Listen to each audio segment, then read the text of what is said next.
And I'm joined by John Hartwell and Arran of These Wicked Withers. How you doing, dudes? All goodly. How are you, man? Yeah, all the better for seeing your sexy face, buddy. How you keeping? Really good, man. Really good. It's good to see you. It's been too long. That's mate. It's been a while. I was trying to work out when we actually last saw you guys. Was it the Norwich show? Did you come to that Norwich show I that came we to the played? Norwich show, yeah. That, But I that didn't was come. the last time then. Yeah, probably was, wasn't it? But yeah, no, It's ages ago. does seem like that way, doesn't it?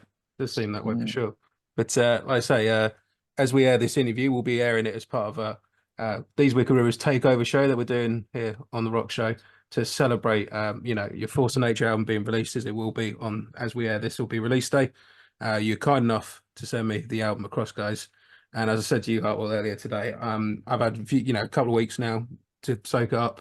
And this could be an album for the year for me, boys. You've got something very, very special on your hands here. Oh, thanks, man. That means a lot. It's made my day, that. Bless you. But no, I just, there's certain albums that come along, and I got, like I said before we hit record now, I got the same vibe off of this that I did when I got sent Dark Fire from Rival Sons, that I got sent from other albums across the years, that you just go, there's a bar being raised here. There's something in this. I feel like sonically, the album kind of represents you, that energy you guys have live a bit more. Was that something you guys were looking to get on this record? That's something we always strive for with every recording, to be honest. I think most bands would tell you they want to sort of get across the energy of a live show with any recording, really. I think because we're known as well as such a live band, we're gigging constantly, and we all take a lot of pride in how much we leave on stage. You want to try and emulate that excitement and that energy, that you have in the room at a Rivers show, and this is definitely the closest album we've got to it, definitely. Yeah, I think so. I think, like I say, it's I love the vibe more. I think it got, and don't get me wrong, I love Dealing, but I think it grabbed you guys, your vibe more on this record as a whole album. You close your eyes and you're at These Wicked Withers show. Simple as that, really. No, I appreciate that, man. That's awesome, man. I mean, where did you guys go and record the album? Did you use different studios and different bits and pieces to do this compared to Eden, or? We went to a place called Moo Studios in Sheffield with a guy called Martin. He sort of did the engineering and recorded it all for us, and then we sent it across to a guy called Ricky Ray over in Australia to mix and master it. Same guy that's worked with Hot Damn on stuff.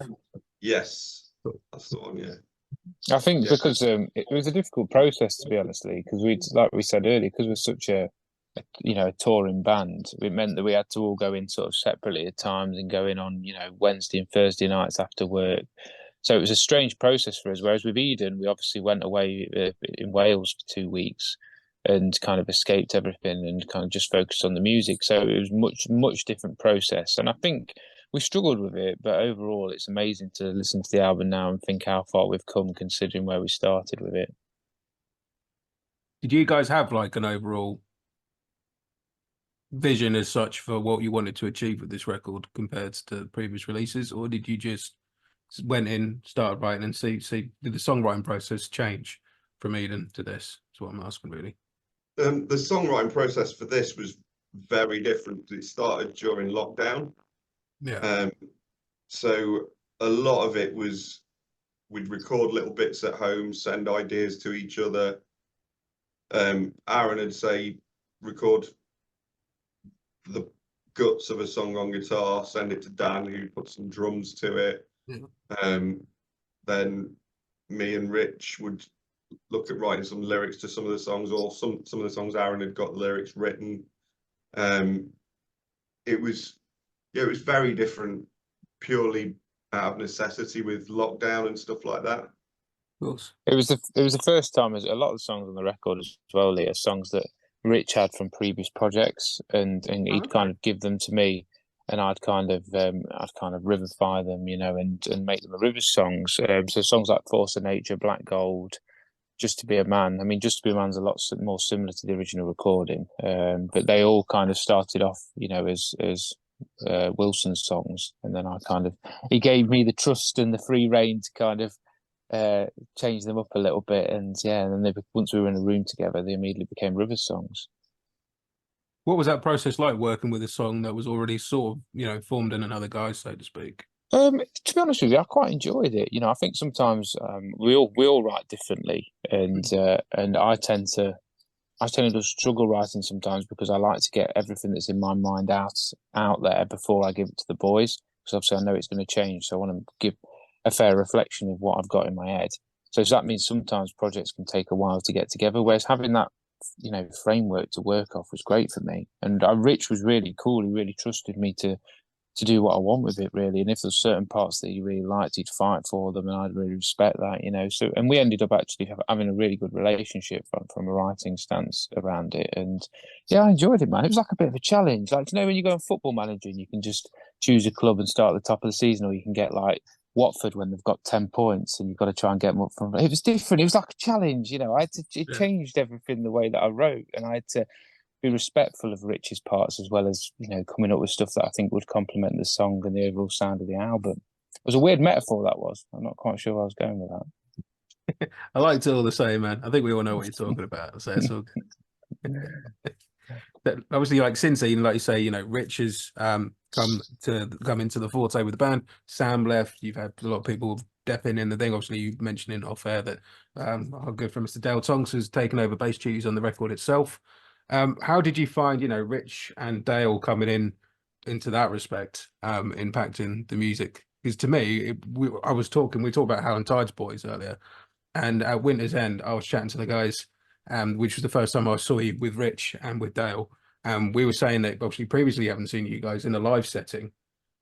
We didn't think keys were really missing from Rivers as you were before. But when Rich came in and was doing keys and doing harmonica and the backing vocals and everything else that obviously Rich adds to the mix, it was like, whoa, that was missing, and we didn't know it was missing. So how did that feel in a sort of like recording environment? Did you feel like you had more tools to play with? Or? Yeah, definitely. I mean, they both brought a lot to the table, really. Dale's sort of got his own style of playing bass. Absolutely. Sort of whenever he starts playing on anything, it brings his own feel to it straight away. And then just sort of the breadth of different instruments that Rich can play. Yeah. That brought so much to it. I mean, Rich actually, it was again during lockdown. Rich wrote as an email. Oh yeah. And he'd taken our old recordings and then added keys to it and sent those with the email so that we could see what a difference it would make. Oh wow. And he was like, "Yeah, you're a great band already, but I think if you've got me in there, you'll be even better." Nice. And It was the ballsy move, to be fair to him, and it it's pulled a up. ballsy And, move. yeah, it was very ballsy, and but he wasn't wrong, you jammy bastard. Like you say, if it works, it works at the end of the day. I mean, you just released your latest single from the album, Riverboat Man. Where did that come from in terms of writing process and, lyrically and everything else? Was that something that Rich brought to the table? Or was that one that No, was... that was one of mine. I think I wrote it when Richard had joined the band. I feel like it was once he was kind of bedded in, and we'd done a couple of tours and stuff. I've always been very passionate about the power of the riff. I struggle with bands that if I'm writing a song, it's either riff based or it's kind of chord based, and I'll finger pick, and it'll be more of a ballady sort of number. But it always normally starts with the riff, and I remember having the riff and the idea for, with Eden, any of the songs on there that are mine are all stories, and Riverboat Man is one of them as well. And I remember bringing it to the band, and Rich in particular. Me and Rich would send each other voice notes during the day with different chorus ideas, and we kind of bounced off each other like that. I think you changed the chorus actually, John, didn't you, when you were tracking the vocal demos at your house, weren't you and Rich? Yeah, me and Rich were tracking the vocals for the demo, and yeah, we just started throwing ideas around for sort of different ways that we could sort of attack that chorus. Nice. Lyrically, but without losing any of what Arran wanted in there, if that makes sense. Yeah. And they did that really well. I think that was a good a good experience for us all in terms of somebody writing the sort of 70s, percent of the song and then working together to finish the last 30% and make sure it's a whole rounded piece. So yeah, I was really pleased with how that came together. It was the first time I'd started messing around with harmony guitars as well. Kind of with me playing the third and the fifth. Because I've always been into Wishbone Ash and Thin Lizzy and bands like that. So I've always wanted to incorporate that element, but didn't really have the understanding, and to be honest. And it was sitting down with Martin in the studio and coming up with them sort of ideas. And I ended up doing it on Force of Nature, Black Gold, and really getting into it then. So that opened up a lot for me creatively in terms of what I wanted the two guitars to do within the band. How did you come across like that? You saying initially, Arran, there that you didn't have the sort of the know-how to do what you wanted to do in your head. How did you develop that, mate? Well, I remember sitting with Martin. Martin was fantastic for me personally because he was a guitarist and I never tracked to a guitarist, and I was trying to bounce around sort of different ideas and he would show me where, if you play this note, if you're playing a third or if you're playing a fifth, your finger wants to be there. And that allowed me to get out the sound that was in my head a little bit more, which was really, kind of relieving in a lot of ways. There's nothing more frustrating than when you've got an idea for a song or where you want a song to go, but you just can't seem to get it out. So yeah, it was good to have that sort of producer-guitarist relationship with him, which I'd not had before. That's nice, man. I mean, once you kind of honed that skill, did that then feed into the other songs naturally, or were you already trying to do that? I mean, I'd always liked, one of the things I'd enjoyed about the demoing process was being able to sit with a song for a long time and look at the guitars, the things that I take responsibility for, in terms of the guitar solos and particularly the guitar, like with the intro to Black Gold and so that's got 3 layers of guitars on it. So I would sit and try different things until I'd get out the sound in my head. And I've always, again, just bands like Queen with Brian May and how he'd stack the guitars on record. I loved that so much because I just found that it had loads of character. It'd bring out a real essence of the 60s and the 70s, as well as still sounding like Rivers. So it was, it was. I mean, and now when we write, I mean, I'm constantly thinking of ways to bring that influence in, and constantly teaching John things that he doesn't really want to learn, so it can satisfy my cravings. You're laughing along a bit too hard there, Hartwell. I feel like there's some pain coming through in that laughter, mate. He's basically the bits he's talking about are bits that are hard to learn. It's not hard. It just takes a bit of time. And when he's teaching me those parts in the rehearsal room, I get frustrated and I swear a lot. But most of the time, they are actually the most fun songs to play live once we've sorted it. Yeah, it's very true because it's exciting because that bit's coming up and we're gonna have that connection on stage, isn't it? It's cool, And how long did it take me to learn the main riff for Evergreen? Oh, I was literally just thinking about that when he swore so much, Lee, when I taught him Evergreen. It was an absolute nightmare. I remember Floyd being hard work. I don't feel like there's too many hard riffs on this album. Maybe Force of Nature, because you obviously open the song, don't you? Yeah. So I feel like that might have been a bit of a difficult one. But overall, I've treated him pretty well on this record. You've been kind of one this time round, have you? I think. Well, some of the songs were obviously. Sorry, yeah. When you taught me the Force of Nature riff, it was really hard. And then when I got in the studio, Martin was like, "Why don't you just play it like this?" And he showed me a much easier way of playing exactly the same thing.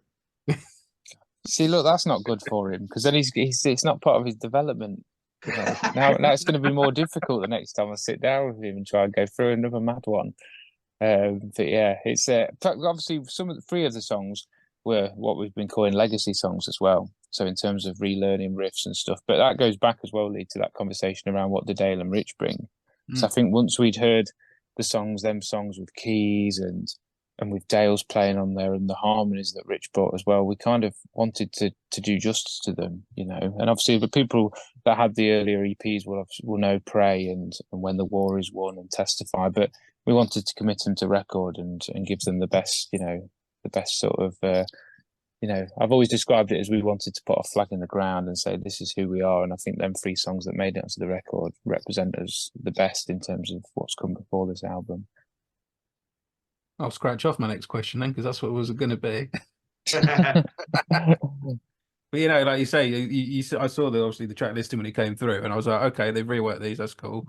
And obviously, prayers, but in particular, has become such a live staple, and it always seems to be a real emotional moment in the crowd. Everyone obviously, oh well, you got your reasons for singing it, but I think everyone who's been through some trouble and some hard times can absolutely relate to that song. I know I have, and I know that I've related it in different ways depending on what my mood was that day, and thought about different elements.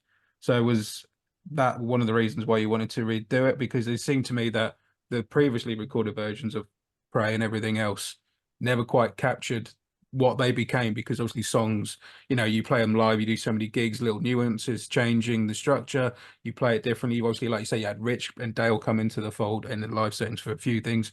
And yeah, that makes the song grow. So was it just a case of wanting to capture those, really? Yeah, really sort of wanting to capture how it sounds now. Sort of on Testify, it's got the extra harmonica parts just before the verses come in, and they sound killer. I love that bit. I'm a sucker for a harmonica part. Yeah, and Rich plays the keys part on Pray, sort of different to how it was played on the original recording as well. Sort of a bit more almost bluesy, but it's still got that sort of church organ feel. And the bass part that Dale's put in towards the end of Pray, it's just I see. The first time we were in rehearsal playing the song and he just started doing that, like we all just looked around at each other and started laughing because it was that mind-blowing. Amazing. I felt like he was trying to compete with me the first time we gigged it. I remember I think our first gig was Hard Rock Hell in Leicester, and we were playing Pray. And I remember obviously I'll do the big solo at the end. I remember looking over at Dale and thinking, is he playing better than me? Like, what's going? Are we having a duel here or something? Like, and it ended up pushing me harder because I'd want to then push back on him, and I used to love that energy on stage. They both brought, as John said, both brought so much to the entire record, as well as them songs that people know so well, in terms of Dale's fantastic playing and all the different elements that Richie brings.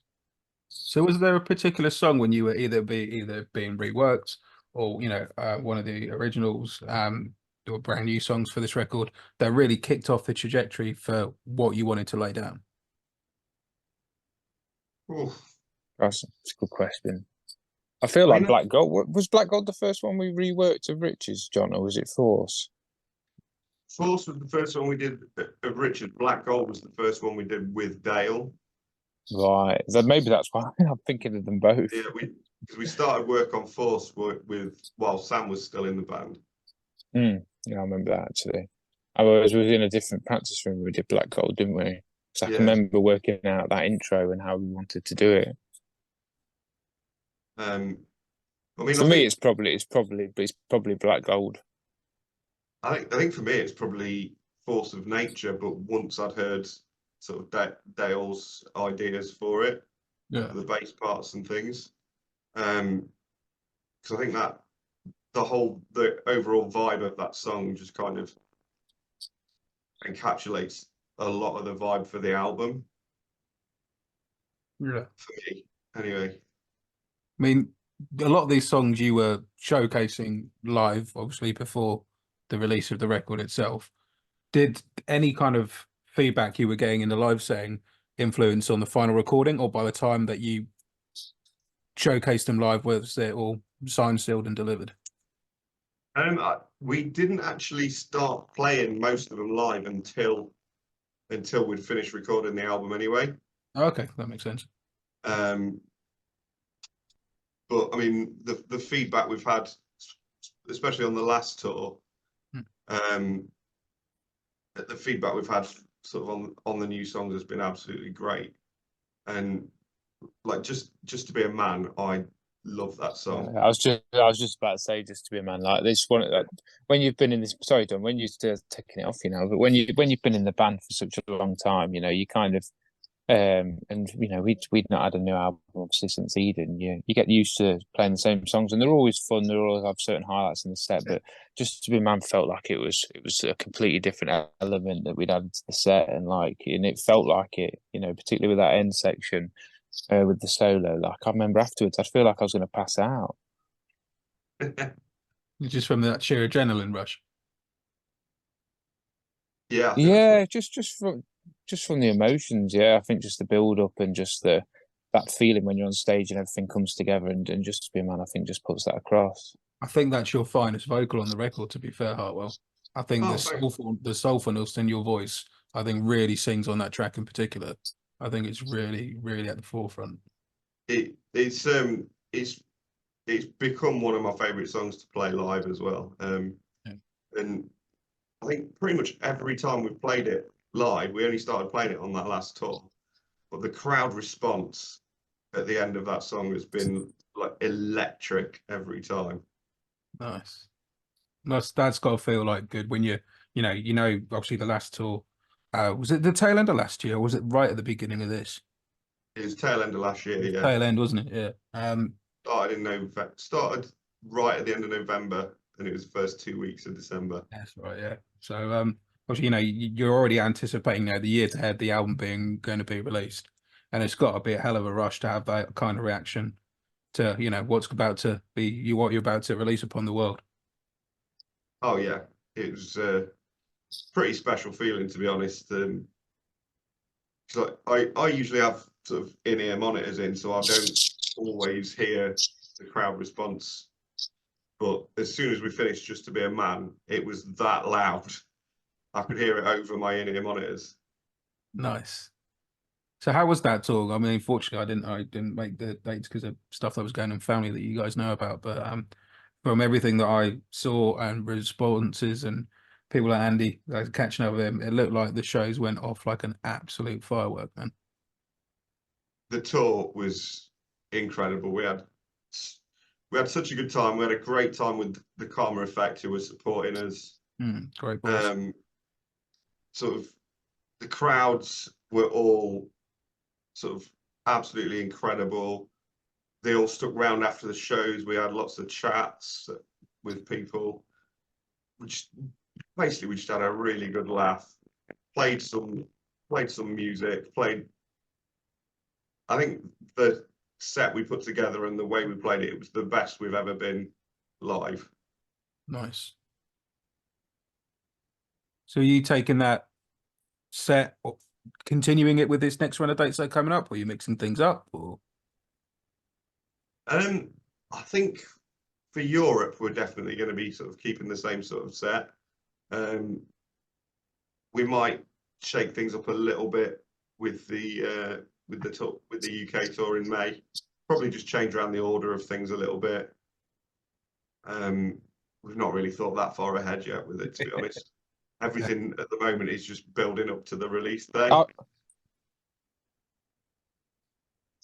Yeah, we don't really look ahead of that, do we? Through fear more than anything else. We just want to get there for now and get through it. I mean, we're always trying to think of new ways. I mean, anyone that saw us on that tour will know that we added some new bits to the set. We added some new parts to the stage. We evolved the whole sort of vibe of the River show. I mean, I love that whole thing. That we've got the stuff with the lampshades and that, because it gives us so much creative room to allow that to grow and give people new experiences. So each tour will be something a little bit different. You just have to come along to find out. Absolutely. And you've even brought the lampshades into the title of the tour, which I loved. I loved when I saw the title of the tour. They're a big part of the identity that now. Absolutely. Where did that all come from? Because that's something I've never asked you guys. Where did the lampshades come from? I just thought they'd look nice, so I said to the boys, like, shall we get some lamps and put them on stage? And everyone seemed up for it. We've kind of started evolving it a little bit because we had the hippie drapes over the amps, and yeah, we liked that sort of aesthetic, and yeah, once the lamps kind of went on, it just felt like it worked, And then I remember we played Love Rocks and we didn't bring them, and there was nearly a riot. I think it's become, people are very passionate about them. So yeah, we've got to work out if we can get how we're going to get them into Europe. Otherwise, we'll be in lamp shopping in the middle of Netherlands or something. You have to go around, just ransacking old lady houses in Eastern Europe, mate, to grab some of them. So you'll be all right. You could be out of the country soon enough, you won't be in there long enough for them to catch up with you, mate. You'll be fine. I'll be fine. Be all right. We'll just leave John there with them if needs be. What? It sounds like you're it sounds like you're getting stitched up, Hartwell, mate. It wouldn't be the first time, let's be honest. So with the tour and Won't be the everything, last. like I say, you showcased a lot of the songs already in a live setting once thingy, but is there any songs off the album that you haven't showcased yet that you're going to bring to the set in the UK, or any ones that you're looking forward to particularly playing live? The Force of Nature tour at the end of last year, we played every song off the new album. Oh, cool.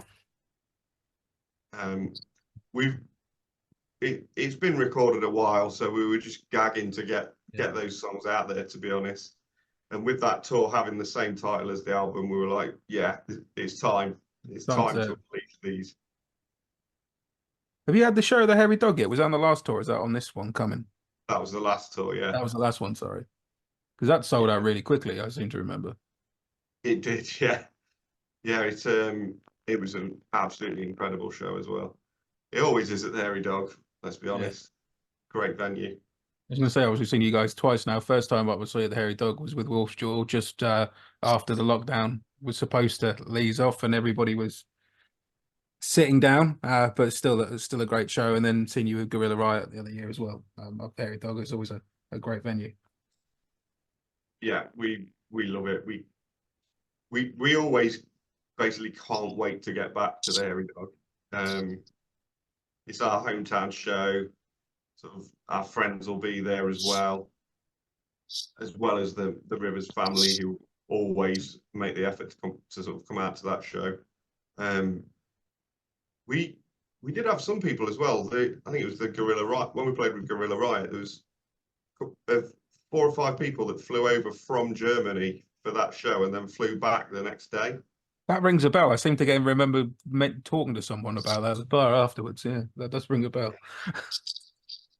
So yeah, it's always a special show, and I think the fans know that show is always going to be a special one for us. So they make the effort to sort of travel from far and wide for it. Nice. Well, I mean, going back to the album itself, one of the songs that I hadn't heard before that really sung out to me was Lord Knows. I mean, the riff on that is funky as hell. Where did that come from? Where was that in the writing process? I mean, I love that one. That track is one that keeps coming back to me, that one. So Lord Knows used to be one of Rich's, and the riff was, I think it was written on a resonator, and it was much more sort of bluesy. Yeah, it would have been a completely different riff. I always change the riffs. Like he's very good. He's very good to me, Rich. He's very good. He doesn't mind. But it would have been on a res, and I think I remember sitting down and listening to the original recording and trying to get something in the same tempo. And I remember just playing riff after riff, sort of in drop D, and I knew what I kind of wanted, a swampy sort of thing. My favorite part of the riff is actually when it goes to the, I think it goes to C. So you play the riff, band kick in, and then you get them stops just before the verse where it goes doom, da doom, doom, da doom, da doom. And I love that change because it just gave it like a different sort of vibe. And yeah, so it's very fun to play live. I knew as well as soon as I wrote the verse part that Dale would love playing it. Like as soon as I remember was in the practice room and I showed him it, and he's like, yeah, I love that. And I went, I knew you'd like it. I feel like I wrote it for him, the verse part. It's got to be nice when you got that relationship where you can. Obviously, Rich is trusting you with a core idea that he had and had a structure, but equally he's trusting you guys to run with it and do what's right with it via Rivers. And then you're writing parts where you've got Dale in mind in terms of that would be cool for Dale to play on. You know what each other like. It's got to be nice to have that relationship running through the whole band. Oh, massively, yeah. I mean, it's. I think ultimately the best thing about us is that we all share the common goal of just wanting whatever is the best for the song, best for the album, best for the band. None of us have got any ego. And if we're fighting for something, we're fighting because we believe it's the best thing for the song. When I'm fighting for a 17-minute guitar solo, Lee, I'm fighting because I believe it's the best thing for the song, and they won't believe me, but that's why I'm doing it. So it's good that we've all got that great collective goal that we wish to achieve. So if the next Rivers album contains a 17-minute virtuoso guitar part, that's just what's right for the band and what's right for they've seen the light. Obviously, you've been involved in a lot of other things outside of the album as well. You guys just launched your own gin in partnership with Monsieur Distillery. How did that come about? They saw us at Call of the Wild, Oh, okay, then. and sort of they got in touch with Josie, said, "We love the band. Let's do something together." Nice.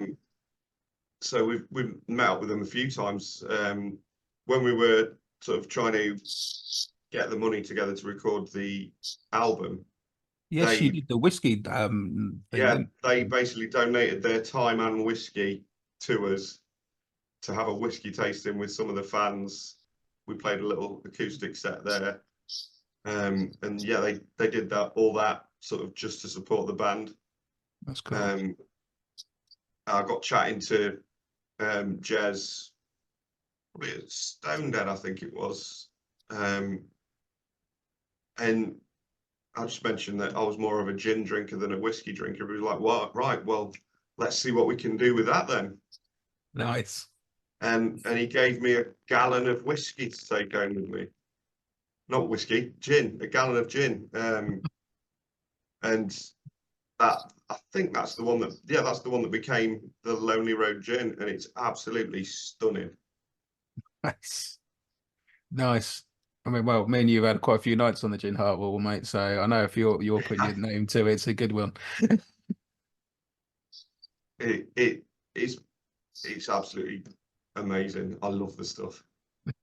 So, what does the rest of the year hold out for you boys? Other than I know you got the UK tour, you got the European tour, and obviously, pushing the album itself. But is there anything else that's on your foresight of mind that people should be aware of over the next 12, 18 months?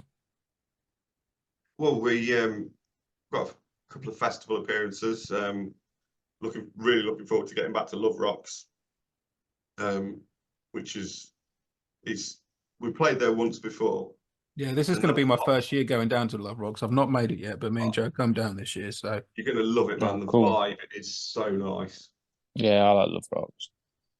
Really chilled out, but the crowd are always sort of really up for it. The first time we played Love Rocks was the first time I heard the crowd singing "Don't Pray" back to me.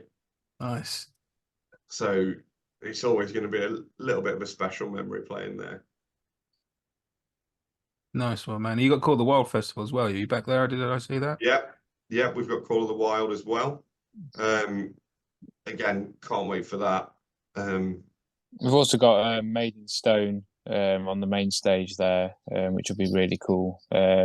Obviously, it's a completely different festival now, but originally we were due to play the main stage for Rambling Man. Yeah. And then lockdown hit. So I think for us to be able to go back and kind of fulfill that destiny or whatever, we're really looking forward to doing with its new amalgamation of Made in Stone. It seems like a really cool festival, and we're really pleased to be involved. So that'd be really cool as well. Yeah, I went down to that one. Obviously, it was the first one last year, and like yourselves, was fan of the Rambling Man Fair experience, and it definitely does seem to have that same similar vibe about it, man. That you guys all enjoy that one for sure.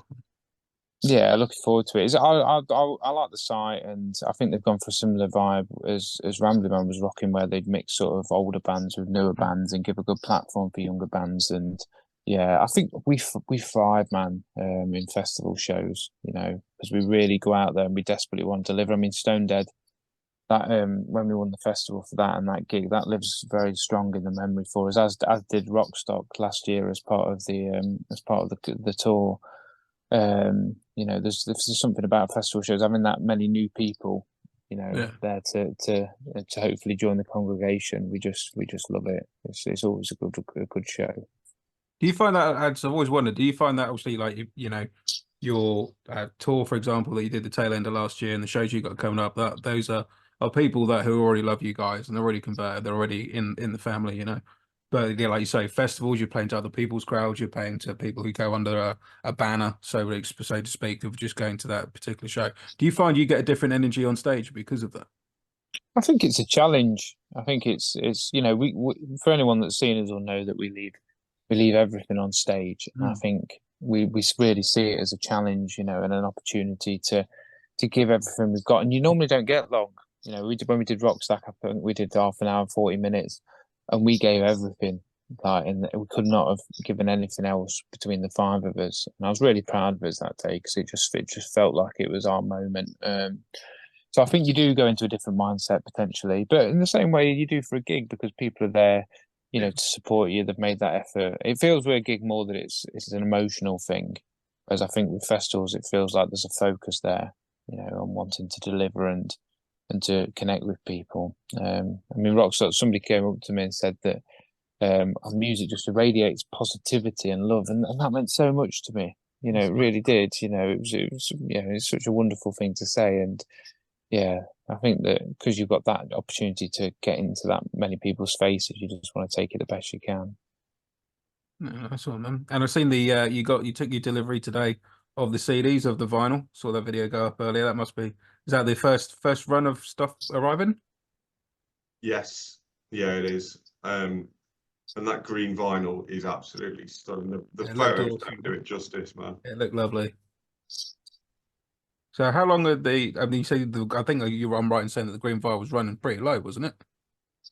Yes, I don't know the exact figures, but there aren't too many left. So I think there's only, yeah, I think 75%, 80% are sold now. Wow, They've been amazing. really, really popular. I think because we've never had anything on vinyl either as well. Yeah. You know, a lot of people have asked for it, so it's been, yeah, it's been very popular, particularly that beautiful green one. It's very emotional for all of us as well. You know, when you grow up listening to vinyl, and you know, adding to your collection as you go along, it's just be able to see all the work you've put in. You know, it means something. It means something else. You know, I remember the first time in the early days, 2015, when we had our first EP on CD. It's a similar feeling. You know. I was gonna say, I mean, me and you, Aaron, have just spoke generally about vinyl before, both being, you know, ones who collect our sort of favorite records of that kind on vinyl, having that being a bit more valuable, if you like, you know, that it's not such a throwaway item necessarily as, you know, I'll chuck this on this. You always feel a bit more invested in an album. I think if you're making the effort to, you know, go through that beloved ritual we all love of taking out the vinyl and putting it on, you can't easily skip a track on vinyl. So I think it does lend itself to having to soak up an album more. I hate skipping tracks on albums Yeah, anyway. definitely. Yeah, I'm not a fan It's of it. wrong.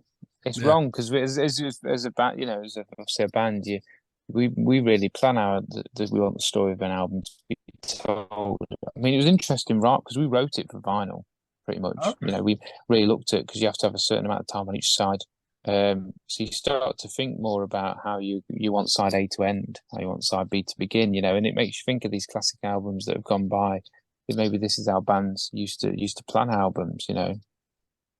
Yeah, Yeah, I mean, it does definitely has that effect. I think like you're right. You know, those classic albums, they're there for a reason, and I hate skipping things. I think I'm just an old git, really. I don't like skipping things. I think if an artist has presented an album, you'll naturally get your favorite tracks, don't get me wrong.